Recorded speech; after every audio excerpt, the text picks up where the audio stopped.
Damn, nostalgia is a powerful thing. It can be an overwhelming feeling remembering and reliving past experiences. You can totally revisit things and bathe in nostalgia, but nostalgia is also kind of cursed. Because you can never go back to experiencing things for the first time or the exact same way again.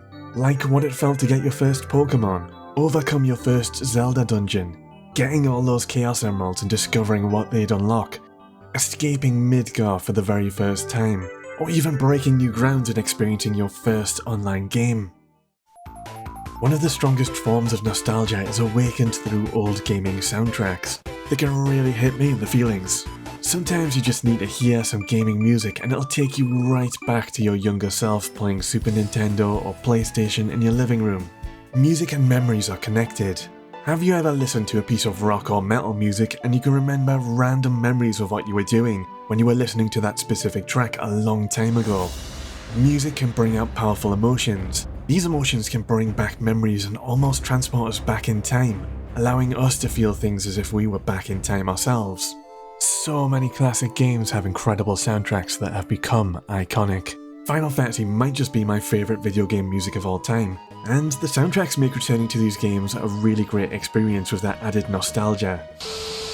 Dun, dun, dun, dun, dun, dun, dun, dun, dun. The environments that we play games in has changed drastically too. Strategy guides are more of a collector item with the internet so much more readily available today, but there used to be a bigger market for strategy guides and gaming magazines. Without the internet, there were all these gaming myths on the playground, like there was a series of buttons to make Spyro the Dragon fly or do moon jumps, or this secret car here in Pokemon Red and Blue. Supposedly, using this car you could capture Mew 3, and I wasted a stupid amount of time exploring this. It was my personal mission to get back into Midgar on Disc 3 of Final Fantasy VII. I tried everything, asked everyone, even video game store owners, but I did eventually find out where the key was hidden through a friend's strategy guide.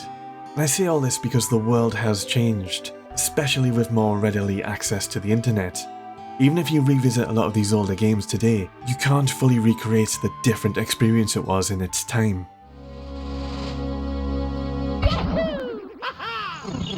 But it's still nice to take the time to look back at older games and see the journey of how we got to where we are now. Earlier generations are like the Wild West with a lot more variation in game types. Game companies were a lot more experimental without fully established normals or genres. You could get some really weird experiences like Toonby. This is a gem of a 2D platformer, where you play a pink-haired man battling and riding pigs. Or you could just get some plain bad games. Arguably, when developers are limited by hardware, they can get really creative, and those limitations give elements like storytelling a chance to shine. Final Fantasy VI had little 2D sprite characters, but that wouldn't stop you deeply relating to and feeling empathy for these little guys and girls. And you know what? At least the games industry wasn't being twisted into a hellscape of microtransactions, NFTs, pay to win, play to earn, unfinished buggy games as standard, and all that bollocks like it's becoming today.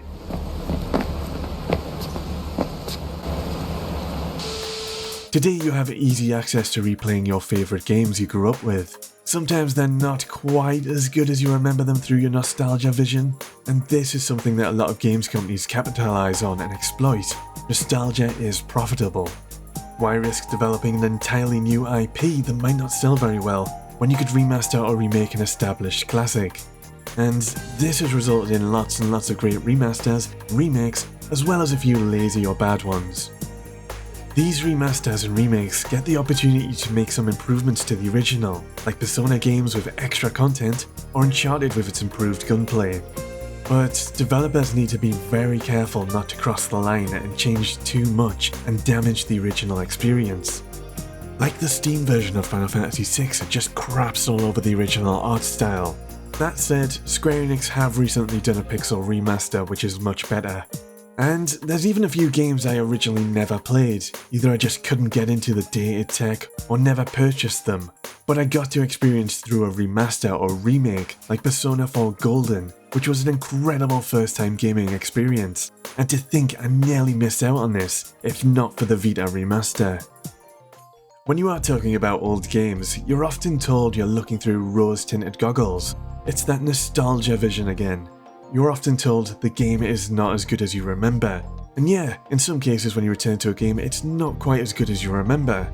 But World of Warcraft comes to mind, where players were asking for a classical version of the game, because it was just a completely different game, and the modern versions of these areas have been completely changed. But players asked for a classical version of the game, and the developers just told them, and by the way, you don't want to do that either. You think you do, but you don't. Well, the developer had to eat his own words because Blizzard eventually made classic World of Warcraft, and it was a great success.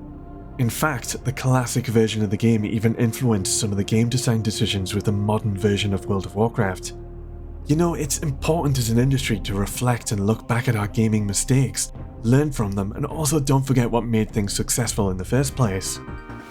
What games are you most nostalgic about? Please tell me in the comments. I love so many games: Pokemon Red and Silver, Mario 64, Final Fantasy, classic Sonic the Hedgehog, Dungeon Keeper, Halo. Even today, every now and then you get these games that really evolve their genre, or they might create an entirely new genre of games. It's games like these that let us get lost in the game worlds as if we were playing games for the very first time again. Peace for now.